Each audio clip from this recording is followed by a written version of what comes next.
it's interesting to think about when people get replaced. What are the factors that come into play?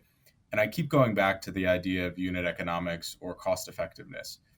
And I think the reason why we don't see, for example, more people who are pulling boxes being replaced with robotic infrastructure is because we haven't reached the break even point on a Mhm. quarterly basis for most companies. So, something, I'm sure this is a thorn in your side, is that in large corporations, even medium sized corporations, especially public ones, they're held at a quarterly standard. You're trying to hit Yep. quarterly numbers, and keeping humans in the loop, especially for some tasks that, again, a robot could do, they probably could replace the humans right now, but it would be too expensive on a quarterly basis where they would lose money.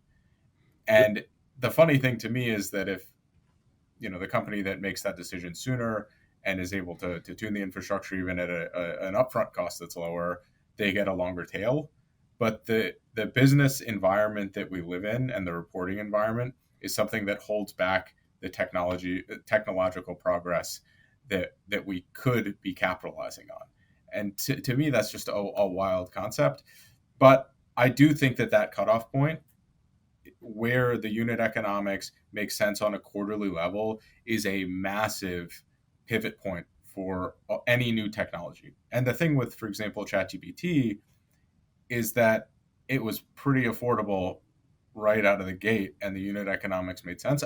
Again, I think that's a little different because it is interfacing with jobs. I don't think ChatGPT can fully replace any one person's job unless you're like, hey, I'm using this person as a contract worker and they're specifically just making contracts for me or something along those lines. But Yep.